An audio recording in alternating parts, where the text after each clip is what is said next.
लोमश बाबा का चरित्र कहता है, लोमश ऋषि का चरित्र कहता है कि यदि किसी व्यक्ति ने अपनी जिंदगी में एक नियम बना लिया कि मुझे प्रदोष के दिन बाबा देवाधिदेव महादेव को एक कमल का पुष्प चढ़ाना, और कई मौसम ऐसा होता है कि उसमें कमल का पुष्प नहीं मिलता तो कमल गट्टा बाजार में मिलता है, देखा है आप लोगों ने, काला कलर का होता है कमल गट्टा। एक कमल का गट्टा भी यदि देवाधिदेव महादेव को, यदि कोई कितना भी दरिद्र है, कितना भी गरीब है, उसका कोई व्यापार नहीं, कोई व्यवसाय नहीं, कोई नौकरी नहीं, कोई चाकरी नहीं, कितना भी परिस्थिति से मारा हुआ व्यक्ति है, अगर उसने प्रदोष नियम बना लिया, प्रत्येक 12 महीने का मैं नियम लेता हूं और पूरे 24 प्रदोष मैं बाबा को कमल का, जिस समय पर कमल का पुष्प मिल जाए उस समय पर कमल का पुष्प चढ़ाओ, ना मिले तो कमल गट्टा चढ़ाओ। पर जिसने प्रदोष का नियम बना लिया, 1 साल पूरा नहीं होगा और मेरा बाबा उसका हाथ पकड़कर उसको मंजिल तक पहुंचाना पड़ा। कितना भी दरिद्र, कितना भी दरिद्र, ये लोमश ऋषि की कथा कहती है, ये लोमश बाबा का चरित्र कहता है, कितनी भी गरीब परिस्थिति क्यों ना हो, कितना भी दरिद्रपन क्यों ना हो, कुछ नहीं घर में, पर बाबा पर आश्रय को जब आप दीपावली मनाए तो इस वर्ष यदि आपकी जिंदगी में 4 दिन दुकान चल रही है, 4 दिन बंद पड़ी है, व्यापार थोड़े दिन चलता है, थोड़े दिन बंद हो जाता है, आपके विद्रोही, आपके दुश्मन आप पर कहीं ना कहीं से इधर से उधर से वार कर रहे हैं, या आपका लक्ष्य आपको प्राप्त नहीं हो रहा, कोई बहुत मेहनत करता है, बहुत मेहनत करता है तो भी लक्ष्य नहीं मिल पा रहा, जहां तक आपको पहुंचना है वहां तक यदि आप नहीं पहुंच पा रहे हैं, तो इस दीपावली पर जब आप 20 तारीख को दीपावली का पर्व मनाएं, तो 20 तारीख को दीपावली के पर्व के दिन शंकर भगवान को स्पर्श कराकर एक बेलपत्र लेकर जरूर अपने घर पर आए, और जहां पूजन कर रहे हैं उस बेलपत्र को एक प्लेट में अवश्य रखें, उस पर हल्दी और कुमकुम उस पर अवश्य चढ़ाएं। एक चावल का दाना लाल कर, एक चावल का दाना पीला कर उस बेलपत्र पर अवश्य चढ़ाएं, और उस बेलपत्र को अपने पास में 1 वर्ष तक संभाल कर रखना। फिर अगले साल आप और हमें बताना कि उस बेलपत्र ने आपको मंजिल तक पहुंचाया कि नहीं पहुंचाया, आपको लक्ष्य प्रदान कराया। दिन ऐसे होते हैं जिसके दीप दान का फल मनुष्य को नहीं मिलता। कौन से 3 दिन है? पहले नंबर पर धनतेरस, दूसरे नंबर पर रूप चौदस और तीसरे नंबर पर दीपावली। इस दीपावली, धनतेरस और रूप चौदस, ये 3 दिन दिए दान का फल मनुष्य को नहीं मिलता है महाराज। क्यों नहीं मिलता महाराज? हम तो जला जला के और ओटले पे जलाएं, पीपल के नीचे लगाएं, खूब दीपदान करते हैं, इसका फल मनुष्य को क्यों नहीं मिलता? क्योंकि राजा बलि की भूमि को जब वामन भगवान ने 3 पग में नाप लिया था, राजा बलि सुतल लोक का राजा बना था, तो राजा बलि ने वामन भगवान से कहा था, प्रभु आपने 3 पग में मेरी पृथ्वी को नाप लिया, पर आपसे मांगना चाहता हूं तो केवल इतना दे दो कि 3 दिन जो पृथ्वी पर दीप दान करेंगे उसका फल मेरी किस्मत में, मेरे भाग्य में लिखा जाए। भगवान ने पूछा कौन कौन से, तो कहा एक धनतेरस, दूसरा रूप चौदस, तीसरा दीपावली। इतने में लक्ष्मी जी आके खड़ी हो गई। लक्ष्मी जी ने कहा राजा बलि से, भैया पृथ्वी के लोग सबसे ज्यादा पूजन तो उसी दिन करते हैं, उसी दिन दीपदान करते हैं,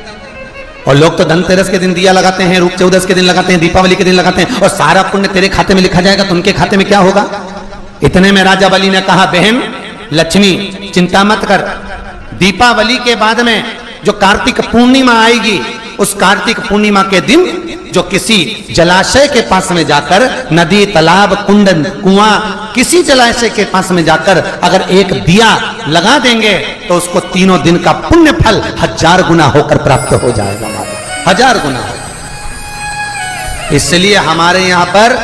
दीपावली को तो केवल दीपावली कहते हैं, पर कार्तिक की पूर्णिमा को देव दीपावली कहते हैं। कौन सी दिवाली है?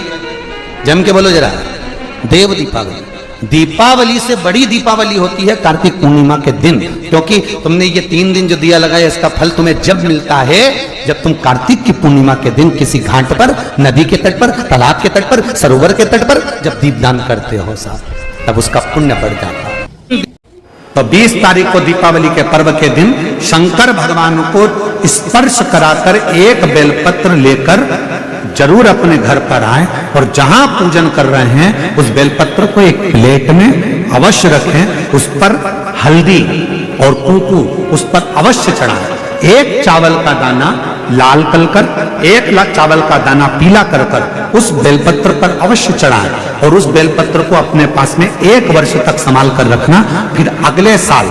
आप और हमें बताना कि उस बेलपत्र ने आपको मंजिल तक पहुंचाया कि नहीं पहुंचाया, आपको लक्ष्य प्रदान कराया कि नहीं।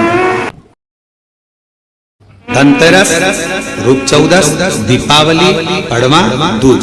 ये 5 दिन इधर के और 5 दिन देव दीपावली के, हम उसका भी वर्णन करेंगे तीसरे दिन की कथा में। एक बेलपत्री, एक पीला चावल, हल्दी में रंगा हुआ पीला चावल और एक बेलपत्री, एक कमलगट्टा भगवान शंकर की शिवलिंग पर समर्पित करने का प्रयास है। परंतु ये बेलपत्री, पीला चावल और एक कमलगट्टा, ये 5 दिन तो तुम ये दीपावली के पर्व के और 5 दिन जो पचवीगन आएगा पूर्णिमा का समय जब आएगा उस समय अगर आपने ये दोनों समय पर एक बेलपत्री, एक पीला चावल, एक कमलगट्टा भगवान शंकर के शिवलिंग पर समर्पित करना प्रारंभ करा, ये 5 दिन इधर के और 5 दिन उधर के, आपको कभी कहना नहीं पड़ेगा किसी के आगे कि भैया मुझे 500 की जरूरत है, तेरी जेब और तेरा घर भरा है। जैसे लक्ष्मी पूजन में 2 चीजों का होना जरूरी होता है, पहले नंबर पर कमलगट्टा या कमल का फूल और दूसरे नंबर पर है कुंकू और हल्दी। लक्ष्मी पूजन में 2 चीजों का होना जरूरी है, कमलगट्टा या कमल का फूल, कुंकू या हल्दी। उसी तरह शिव भक्ति में 2 चीजें जरूरी है, एक अटूट विश्वास और दूसरा शिव जी के प्रति पूर्ण समर्पण। बहुत मिलेगा।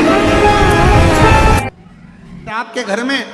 छोटा सा शिवलिंग विराजमान, निवेदन है जहां पर भी शिवलिंग आपके घर में विराजमान है, अगर छोटी सी कटोरी में एक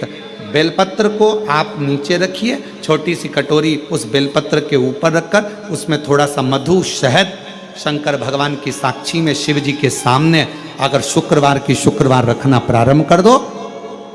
धीरे धीरे संपदा की वृद्धि अपने आप होना प्रारंभ हो जाए।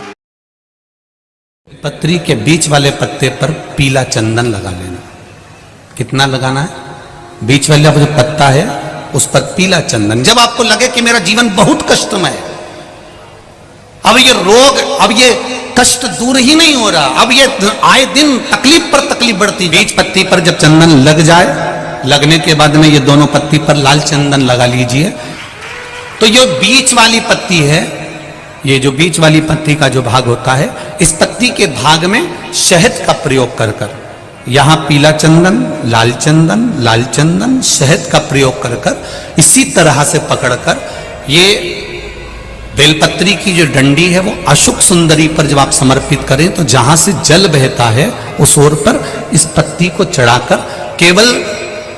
आपके हृदय की बात कहकर देवाधिदेव महादेव से कोई भी शिव जी का मंत्र, पंचाक्षर नमः शिवाय, षडाक्षर ओम नमः शिवाय, श्री शिवाय नमस्तुभ्यम या महामृत्युंजय मंत्र, जो शिव का मंत्र हो आपके पास में, उसको बोलते हुए देवाधिदेव महादेव को धीरे धीरे जल की धार चढ़ाना प्रारंभ करो। जल की धार जब पूर्ण होने लगे, उसमें थोड़ा जल बचे, तब अशोक सुंदरी पर जो तुमने बेलपत्र चढ़ाई है वहां उस जलधार को चढ़ाए। ये प्रयोग आपको केवल सोमवार की अष्टमी पढ़ने पर ही करना है। कौन से दिन करेंगे? जम के बोलिए जरा। सोमवार की अष्टमी पढ़ने पर यह प्रयोग करें और जल चढ़ाकर बाबा से विनती कर कर उसी बेलपत्र को वापस उठाकर कहीं जलाशय में या किसी पेड़ के नीचे विसर्जन कर दें और 1 लोटा जल वहां भी चढ़ा दें। बस निवेदन कर कर आ जाइए,